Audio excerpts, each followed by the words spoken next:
Slowhands Rock Talk Show. Flare Audio offer a unique range of earplugs that reduce our stress response to noise without blocking or muffling the sound.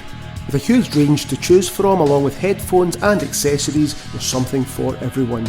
Click the link in the description and pick up yours today. Before the video starts, if you could do me a huge favour and make sure that you have subscribed to the channel. It's free, it only takes seconds to do, and it really does help the channel continue to grow. Now on to the video. But CJ, thank you so much for making a bit of time out of your evening to come on to the podcast and to speak to myself about all things music. We'll talk about music for yourself, we'll talk about the band, we'll talk about the new album, of course, and anything else that fits in between. Before we get started, how are you doing?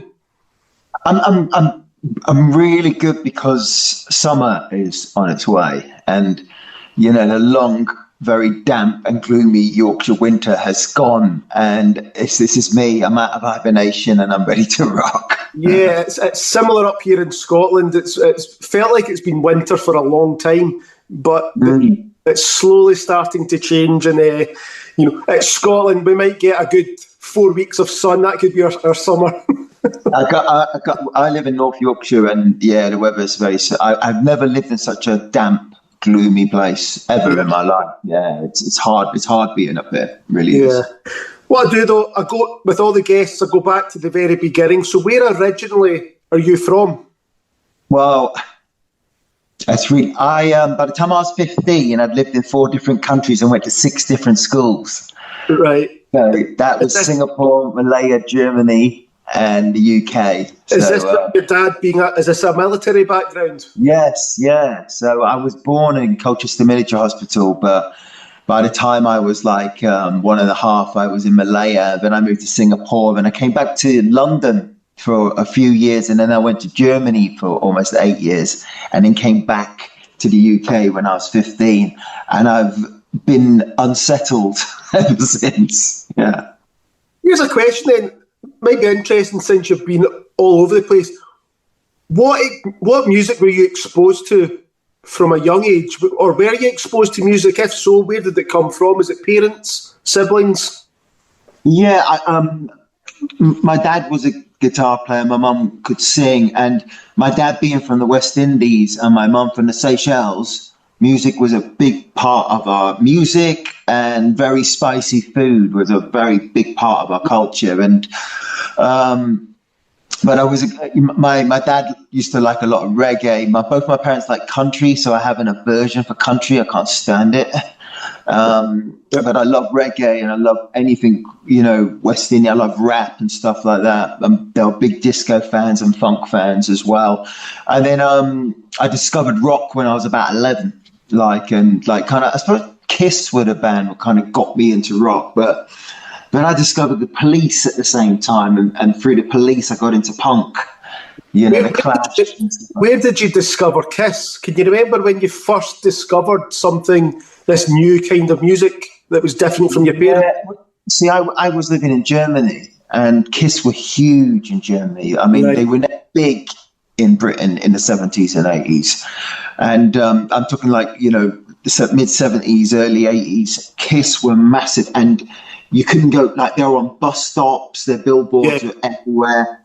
And I went to a military school. We had American kids there as well, and it was mixed. Yes. All the American kids were into Kiss, and that's how I discovered it. They were on the front of magazines. You could not miss them in Germany. Yeah. They were everywhere. So it would be impossible for you not to be aware of the band, and it had a massive impact. And I found the guitar when I was 11, and I didn't know my dad could play them, but I knew his family were all musicians. And we picked the guitar up and tuned it up, and I went, "Oh, can you teach me something?" Because he was playing it, and he went, "No, I'll get you a book. Teach yourself, because if I teach you, you're going to sound just like me, your teacher. Teach yourself. You have your own style. You might not play it right, but you'll have your own style." And it was the best advice I ever had. Yeah. I'm curious, what was the first professional concert that you ever attended? Kiss. When I was 12, I saw Kiss on the Unmasked tour in 1980. Where was that? Whereabouts? In Hanover in Germany. Right. And a band called Iron Maiden were supporting them on their, and they were on their first album tour. Yeah. Well, there we go. Yeah. So I became an Iron Maiden fan whilst Paul Di'Anno was in the band. Yeah. And then once Bruce joined, but I saw him on the Killers tour, and then saw him on the Beast tour, and yeah, that was kind of like the end of my Iron Maiden dabbling. It's funny. It always sounds dramatic when I say it, but you know, going to a live concert, it's such a magical experience. I think everybody should do it at least once in their life. You know, doesn't everyone go to a live concert at least once? I would like to think so, but there is actually people out there that don't even like music, which I find strange. It blows my mind because it's such a big part of my life. You know, but I mean, that's such a profound statement. That's like saying you don't like oxygen or you don't like food. Yeah, it's weird. It's strange, but I mean, I'm in my mid-40s now, so I've been going to concerts for 30 plus years. I still feel the same now that I felt back when I was a teenager. It's still the same feeling. That's a really nice thing you got there. You know, I don't feel. I mean, I don't go to gigs anymore. Right. My ears.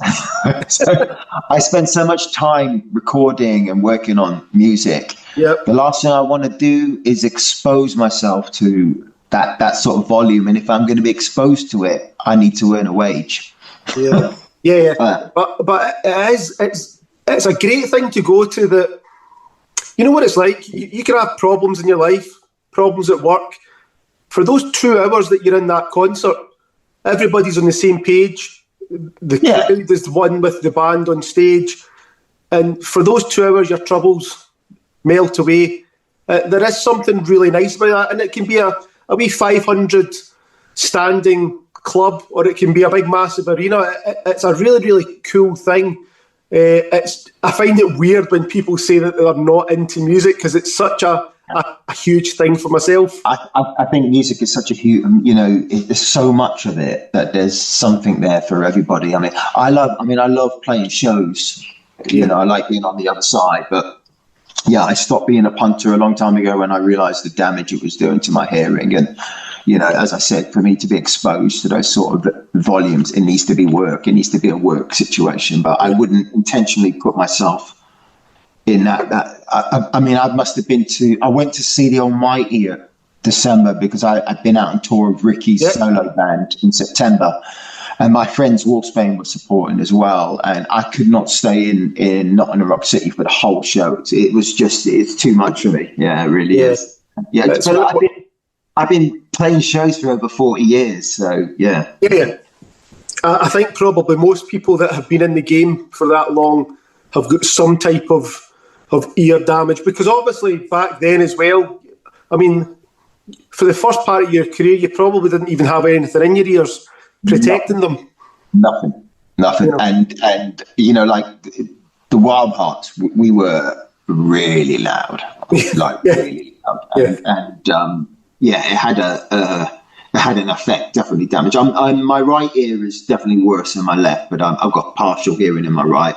My left, I don't know what it's at. Yeah, but you said your first instrument was the guitar. Your dad had told you if you want to go and learn it, go and learn it. Yeah. When did vocals come into it for yourself? I always sang backing vocals in all the bands I was in, and then when like Ginger and myself, when we were putting together the Wildhearts, we initially wanted a singer, so we went out with 2 different versions of the bands with 2 different singers, and it didn't work out. And then I can't remember a manager. We were looking for a manager, and we were managers were coming to see us. We were showcasing, and basically one manager took us one side and says, like, Ginger, you got to sing, CJ, you got to do harmony, you know, because you guys sing really well together. But when the singer comes in, it kind of loses that impact. So that's what happened. And, you know, and both me and Ginger, we had like natural chemistry, and we both fell into that real close 2-part harmony thing, which is, you know, really predominant in the Wildhearts sound. And since then, I've always sang. I've always been. I could always sing harmonies, always, and just naturally, it wasn't. I could just do it. Yeah. I'm curious. What was your plans leaving school? Was it always to be a musician? Yes. Yeah. Always.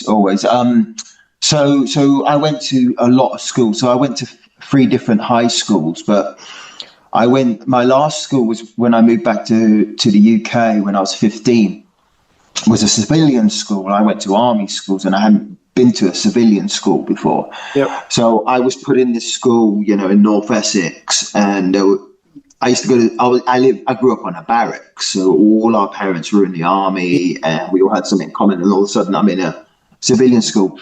And it's in North Essex, and it was rough. This is the 80s, and It was rough, skinheads, glue sniffers. It was a rough old school, and it made me realise how I couldn't. So I dropped out. I spent the last year of my school. I left with no qualifications. I was fighting a lot, and those skins had never met like an Asian kid like me who could like stand his ground, so. Yeah, I left with no qualifications, and I remember the career advisor saying, "What are you going to do?" And I said, "I'm going to form a band, move to London, and sign a record deal, go on Top of the Pops, and tour around the world." And he goes, "What makes you think you can do that?" Because I'm not you. Yeah. So within about 4 years later, they were asking me to come to school and do a talk about it because I was on Top of the Pops and in the charts. Right, of course they were. But I've got a history lesson for you. I'm always curious. See, when I speak to people like yourself that have had a long career, I go back to the beginning. I'm always curious, the first 10 years. So I've got down here 1988, Tattooed Love Boys. Yes, yeah. He's released an album, Bleeding Hearts and Needle Marks. That was in 1988. 1989, you formed the Wildhearts along with Ginger. Yeah. 1993, he's released Earth versus the Wildhearts, the album. 1995 release, I know there was a wee bit of what was included and what wasn't. PHUQ, the album. 1995, you formed Honeycrack with Willie Dowley. Yeah. 1996, he's released an album, Prozac. 1998, you formed the Jellies with Jeff Haitley. 1998, you released Welcome to Our World, the album. You released a live album, Big Big on the Pantomime Horse. In 2000, you released Doctor for Supersound. Yeah. It's a really, really busy first 12 years of your career. It's a really, really busy time because there's a lot of touring and a lot of gigs in between all of that. I'm curious, see, when you think back to that time period, does it feel like a long time ago? Does it feel like yesterday? Does it feel like you're thinking about somebody else? What does it feel like? It feels like a long time ago now. I mean, I'm 58 now, and so I look back at that time, and it was a different century for starters, and the reason why it feels such a long time ago is because how much the world has changed in that time. Of course. And how much the world has changed in the last 5 years as well. And, so many people have passed away as well. People I did a lot of work with and a lot of touring with. And, my parents are gone as well now. And you kind of, you do realise you're getting older when you realise, like in 1989, me and Ginger formed the Wildhearts. That's like, 37 years ago. Yeah. It's quite a big chunk of time. Yeah. To give you a compliment, you're saying that you're was it 57? 58. 58. About 30 minutes ago, I showed my daughter a picture of yourself. I says, I've got CJ Wildheart coming on the podcast. She thought you were in your 30s. So that's bad. It was really funny today. My doctor's surgery had been hassling me to have my blood pressure. And because of my age, I qualify, for a free blood pressure and all sorts of shit. And they've been hassling me for about 4 years. And I got the text, like, fuck, I'm just going to go. Because I went to the dentist today and I went, right, I'll go now. Full MOT.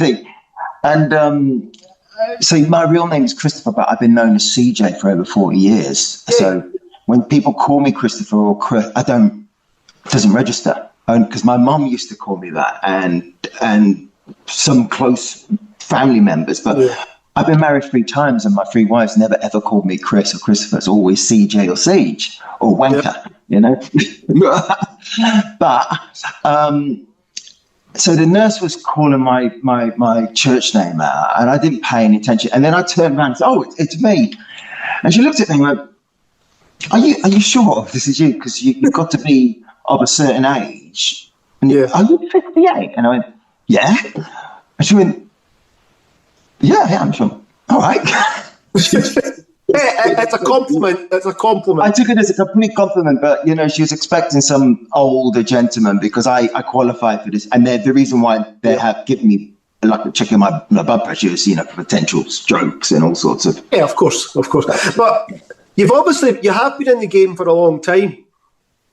What is something that you know now that you wish you knew back at the beginning when you were starting out? See if you could go back in time and talk to yourself starting at the start of your career. What would you say to yourself? God's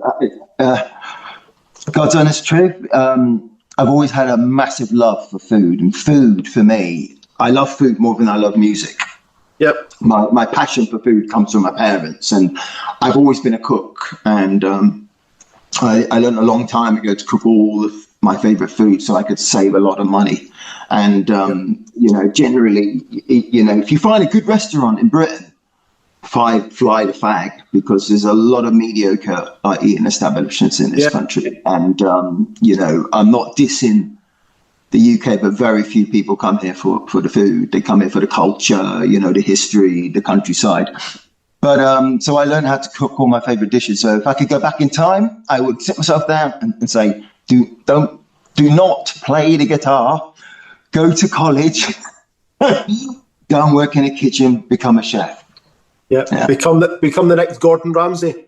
Apparently, I had that fire in me because my wife, she's worked in hospitality all her life, and I know a lot of people who have worked, you know, as chefs, and they're going like, "Yeah, you'd be perfect in the kitchen. You have that fire." Yeah.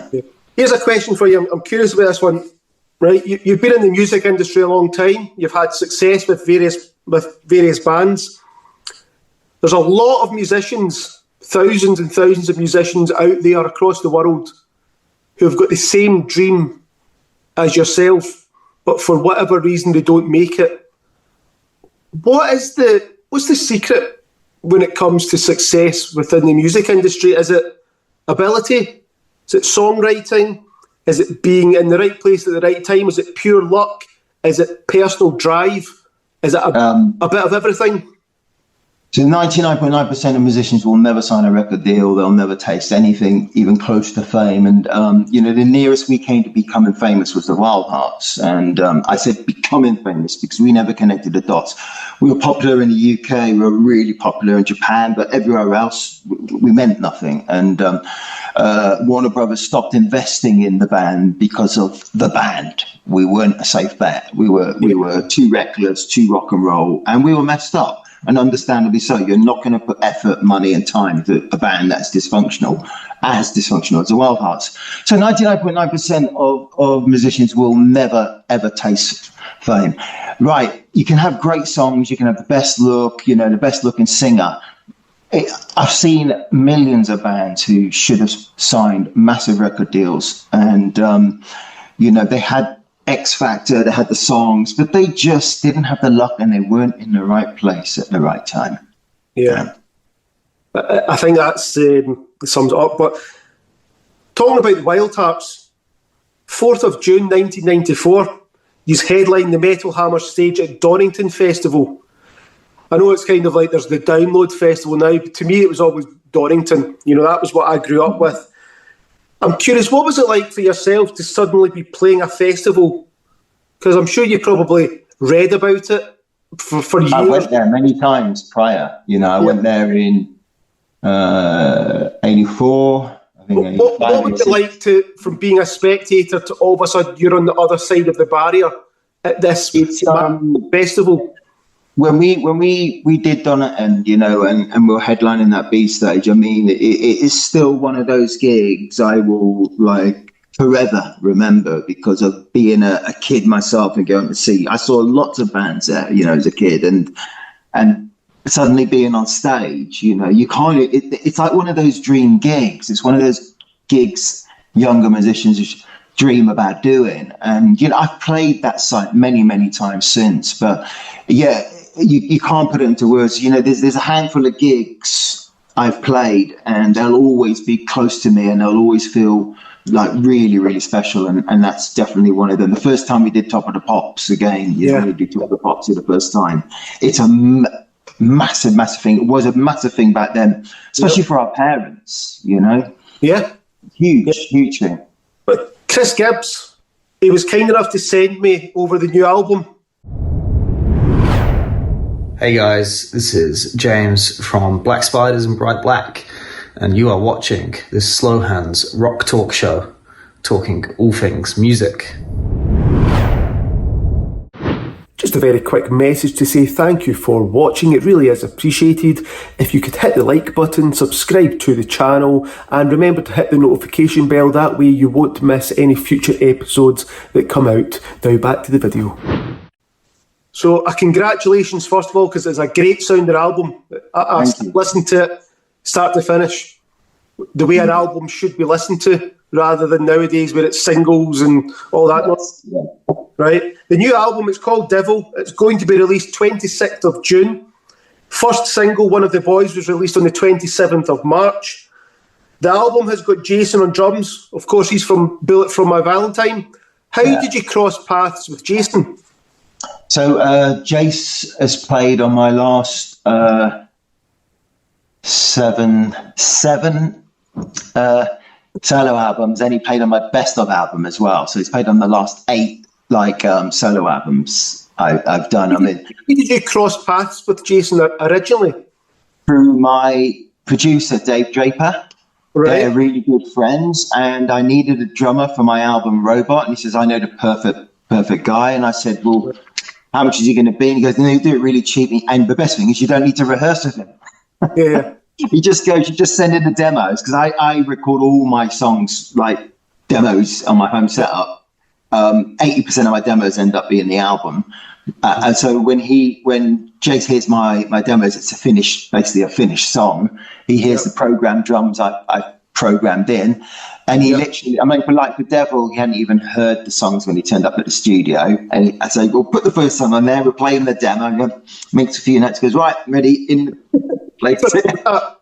Yeah, he normally takes about 3 or 4 hours to do an album. Yeah, so he's amazing, absolutely amazing, and he loves playing my stuff. He loves he loves how punk I am, and he gets to play in a style he doesn't normally play.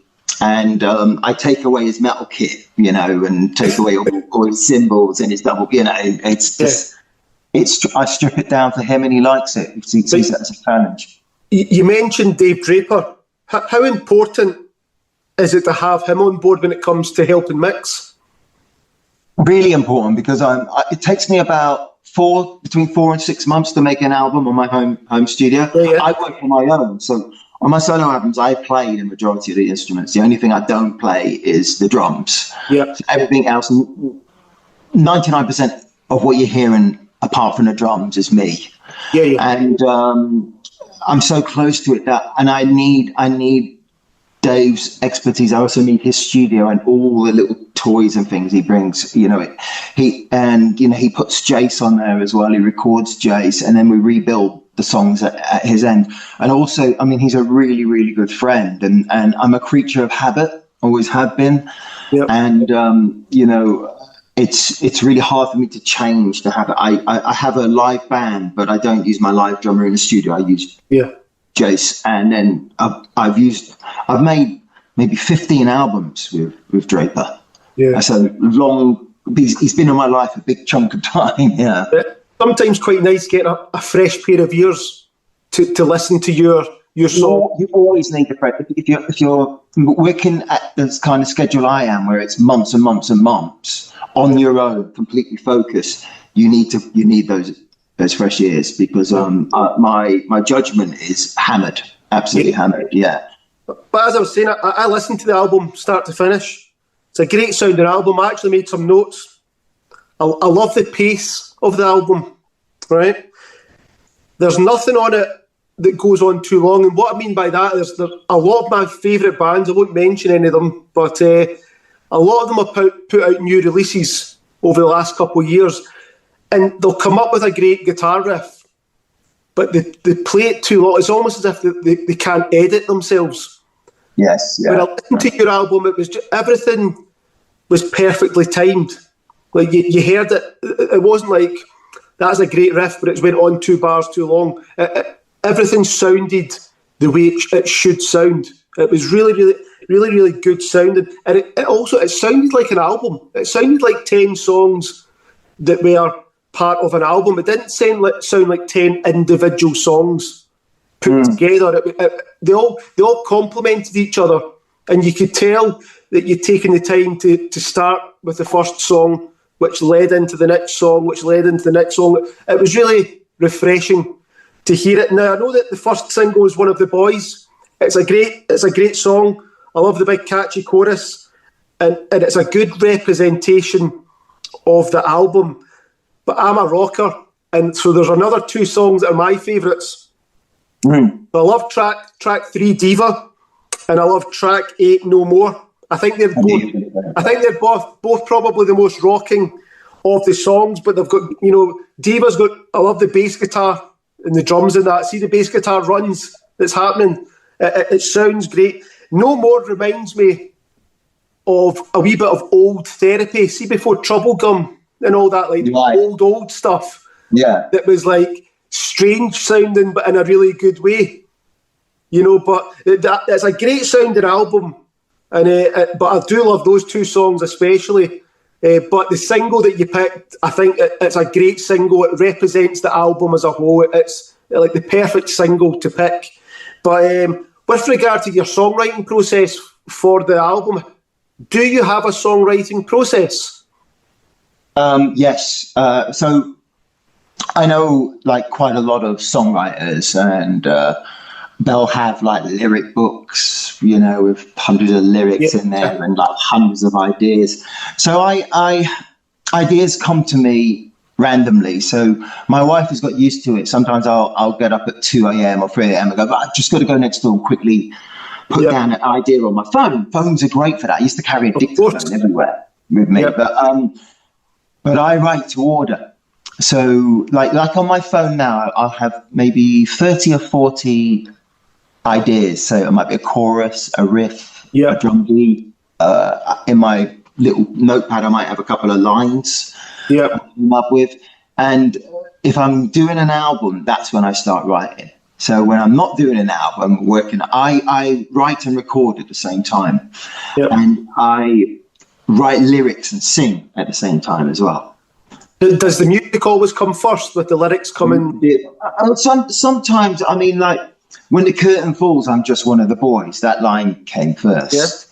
But then I heard a hymn, and I ripped the hymn off. So that's why someone said it sounds a bit like a Christmas song, and I went, I've ripped off some hymn. So that melody line, now, now, now, now, now, now, now, that's a hymn. And some Christian might go, oh, he's ripped off that song. He's going to burn in hell. I can deal with that. But I'm always inspired. But the reason why my songs are really short is because I love pop music. I really love pop music. And I really want to get to a chorus as quickly as possible.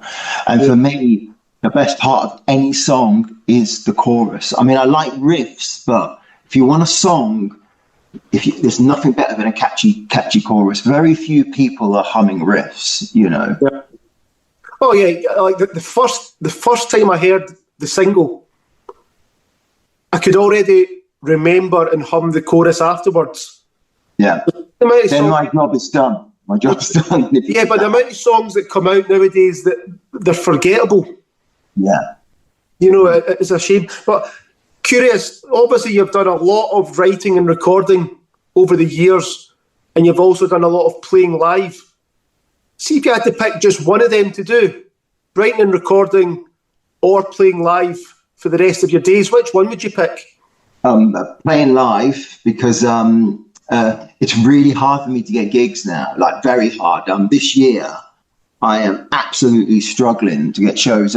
Reason why is like I'm an original artist, and at the level I'm at, all the Thursday, Fridays, and Saturday nights in all the smaller clubs are just taken over by the tribute acts. And I get it. I get why tribute acts go in there. They're keeping the smaller venues afloat. People like the nostalgia thing, but it's at the cost of like original artists like me. I can't get gigs. So this year at the moment, I've got a couple of shows, and then I've hopefully got a Japanese tour after September.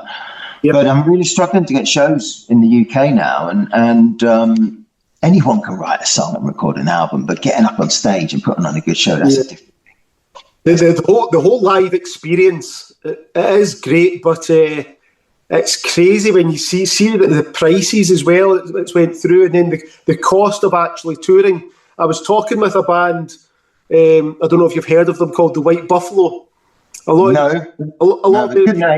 lot of their music was used for the Sons of Anarchy TV programme. Okay, yeah, I know that show, yeah. And I was talking with, funny enough, his name's Christopher as well. I was talking with Chris in the band, and he was saying to me, he feels like he's a touring T-shirt salesman. He's like, in my head, I went to see them in Glasgow last year, and they're playing, I think it's maybe a 2,000-seater. So in my head, they're an American band. They've came across. They've got a UK tour. They're playing pretty much sold out to all these places. So in my head, they've made it.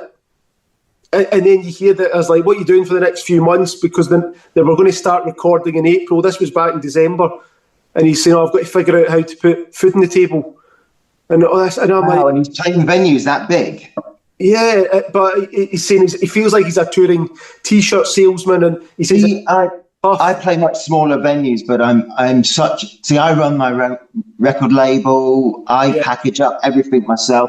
The last support tour we did with Ricky Warwick, I was driving the band, doing the merch, roadieing myself, and playing in the band. Yeah, so I could make a decent wage from the tour, and it's a lot for someone my age. Now I'm almost 60, but I have a lot of energy. And I burn off that energy. But if I was playing 2,000 people a night, you'd be interviewing me in a jacuzzi in a mansion right now. Seriously. But I'm an Indian guy, and I'm good, much better than your dude with money, much better. You give me £5, I'll feed my family for a week. He'll go out and buy a can of grape fat. You know what, though? I had the guys from Therapy on the podcast, and I had seen them at King Tut's in Glasgow, which is 500 capacity. It was one of the best gigs I've ever been to, because first of all, it doesn't matter where you stand, you've got a good view, but they put on a show as if they were headlining Donington. It didn't matter to them where the gig was. It was unbelievable. And of course, you've got diehard fans there, so they're not just playing the hits, they're playing the B-sides, they're playing the rare ones that they don't normally play, and they covered something from every album, which a lot of bands don't do. So it was really refreshing to see them actually doing something like that. But I know obviously you have got a few gigs and that across the year, a potential tour starting in September. I hope that goes ahead. I hope you get some success though in the UK, because it'd be great to see you up in Glasgow. I'd be there cheering you on. It's funny because you mentioned the song Diva, and that's about Glasgow.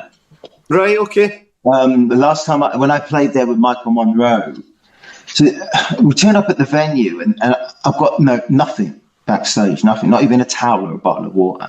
Yeah. And then I'm asking the promoter, I go, are we getting in? Oh, she goes, I forgot to get your rider. Here's some money, go and get it yourself.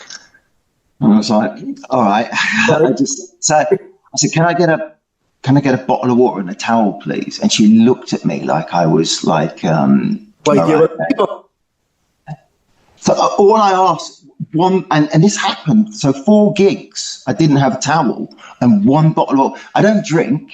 Yeah. I definitely don't want to eat the shit food to have backstage. I don't turn up at gigs to eat no frills Tesco sandwiches and peanuts and crisps. If I want a meal, I'll go out and find a decent restaurant or go out and cook it myself. And, it's like all I want is 1 towel and a bottle of water. That's it. And it was like, what is going on? I mean, and every time I asked for it, it was like I was made to feel like I was entitled. And so I wrote a song about it, Diva. Yeah. Well, there you go. Well, I do like that song. But I'm really looking forward to June when the album comes out. I hope it gets the recognition that it deserves, because it's a great sounding album, and I think there's a lot of potential in it. But see, before we go, CJ, I've got some fun questions to ask you. I'm going to ask questions. You tell me what pops into your head. Imagine you've got a time machine. You could go back in time anywhere in the world. What's the one concert that you wish you could have attended? The Clash, either on Give 'Em Enough Rope tour or like their first like album tour. Oh, their first gig supporting the Sex Pistols. That would be amazing. Cool. Similar question. See if you could go back and attend one of your own gigs as a spectator. Is there a particular gig that stands out for you? Yeah, I mean, I'd definitely go and see the Wildhearts at the Donington show in '94, 100%. Does the perfect album, start to finish, exist? And if so, what is the album or albums? Oh, there's a lot of albums I love. I mean, anything perfect is subjective, in it, down to the individual. Yeah. So I look at my son and I see something that is perfect, but other people look at him and see a monster. You know, I look at my wife; she's perfect. You know, so you know, I look. Like the Clash album, Given Enough Rope, their second album, which people say was like their commercial album, but I love it. It's a perfect album. The Cardiacs, on Landing at Sea, perfect album. Yeah. You know, Descendants, their album, perfect album. Yeah, there's many. Yeah. Oh, yeah. Do you have a favourite album cover? Because artwork is something that's also important, I think, when it comes to the overall package of the album. Really important. It gets lost a little bit nowadays, the way that music is accessed. But do you have a favourite album cover? I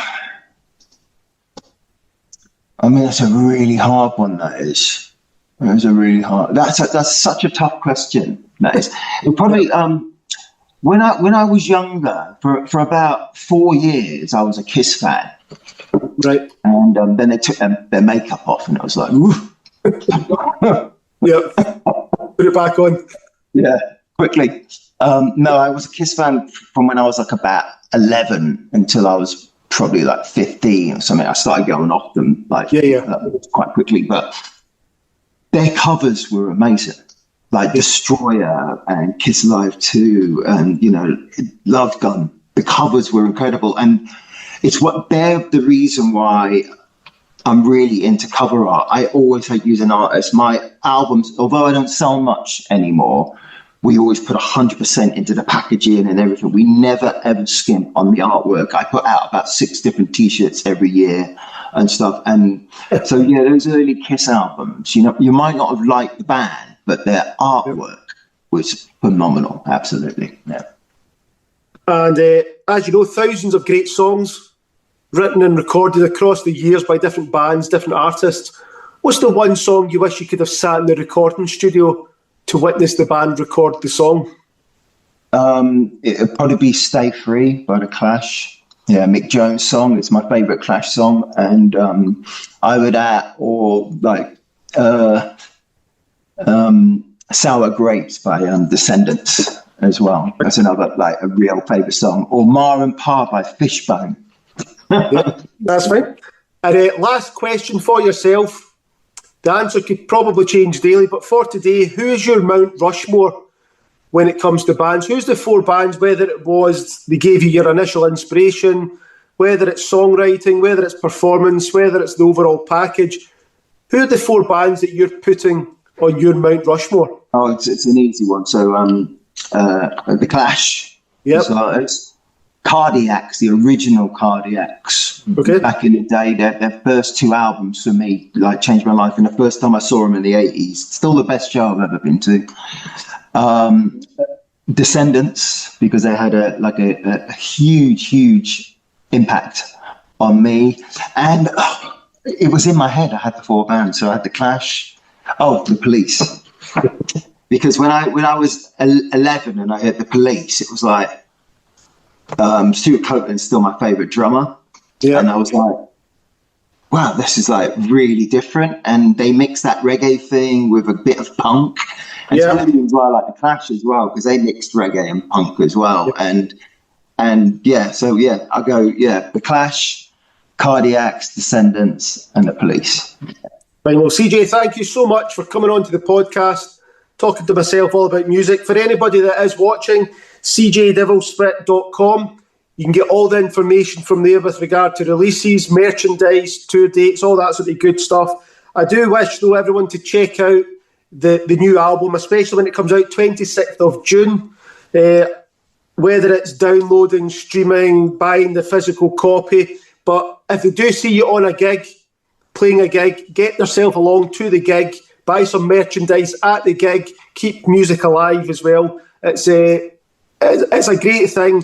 The album sounds great, and I hope everybody else enjoys it as much as I did. But thank you so much for coming on.